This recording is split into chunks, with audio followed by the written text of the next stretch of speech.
আল্লাহ যে নারীকে কেন ক্ষমতা দেয়নি তা এখন স্পষ্ট বুঝতে পারা যাচ্ছে। একটা মেয়ে যদি চায় যে আমি আমার ইজ্জত ধরে রাখবো, কোনো ছেলের ক্ষমতা নাই সেই ইজ্জত নষ্ট করে। এটাই সত্য কথা। আমার স্ত্রী এই কথাটা খুব জোরালোভাবে আমাকে বলে, আমি যখন রাস্তায় হাঁটবো, আমি যদি চাই তাহলে কোনো ছেলে আমার কাছে ঘেঁষতে পারবে না। আমি সুযোগ দিলে তখন ঘেঁষতে পারবে।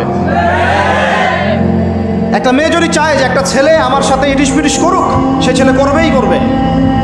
একটা মেয়ে যদি চায় যে একটা ছেলে আমার পর্যন্ত আসতে পারবে না, আমি আমার ব্যক্তিত্ব গায়রত বজায় রাখবো, আমি ডিস্টেন্স মেনটেন করবো, আমি কোনো সুযোগ দিব না, ছেলে সুযোগ পাবে না কখনো। এত সহজ না। সর্বোচ্চ তখন কি করতে পারে, ধরে 10 জন মিলে ধরে ওকে জোর করে তার সাথে কিছু করতে পারে। ওরকম কিছু করলে তো আল্লাহর গজব নেমে আসবে। ওই যে সারা আলাইহিস সালামকে তুলে নিয়ে গিয়েছিলেন একটা বাদশা, মনে নেই আপনাদের? সারা আলাইহিস সালামকে একটা বাদশা এরকম উঠাই নিয়ে আসছে। আর সারা আলাইহিস সালাম সবচেয়ে সুন্দরী মেয়েদের একজন ছিলেন পৃথিবীর ইতিহাসে, ইব্রাহিম আলাইহিস সালামের স্ত্রী। তখন তিনি হাত বাড়াচ্ছে তার দিকে ধরার জন্যে।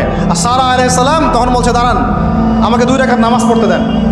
2 রাকাত নামাজ পড়ে তিনি আল্লাহর কাছে হাত তুলে বলে, আল্লাহ তুমি জানো আমি আমার সতীত্ব, আমার ইজ্জত, আমার সম্মান আমার স্বামী ছাড়া আর কারোর সামনে কখনো প্রদর্শন করি নাই।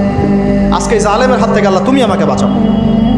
ওই দিকে ইব্রাহিম আলাইহিস সালাম নামাজে দাঁড়িয়ে গেছে। ওই জালেম বাদশা যখনই হাত বাড়ায়, হাত অবশ হয়ে যায়, মাথা ঘুরে পড়ে যায়। 3বার 4বার চেষ্টা করেছে, তারপর পারে নাই। শেষে বলেছে, তোমরা আমার কাছে কাকে নিয়ে আসছো, নিয়ে যাও এটা আমার সামনে থেকে। পরে উল্টা হাজারা আলাইহিস সালামকে হাদিয়া সহ দিয়ে পাঠিয়ে দিচ্ছে। একটা মেয়ে চাইলে তার ইজ্জত সম্মান এভাবে রক্ষা করতে পারে। তোমরা জেনায় ছেলেরা লিপ্ত করেছে কারণ তোমরা চেয়েছো বলেই করতে পারছো। তুমি ফিতনা না ছড়াতা, তুমি বেহায়ের মতো বাইরে বের না হতা, তুমি তোমার চুল খোলা না রাখতা, তুমি তোমার পোশাক ঠিক রাখতা, তোমার কথা ঠিক রাখতা, তোমার কথার মধ্যে শক্তি রাখতা, মিষ্টি মিষ্টি প্রলোভন দিতা না, বাইকের পিছনে বসতা না, চটপটি ফুচকা খাইতা না, এখানে ওখানে আড্ডা মারতা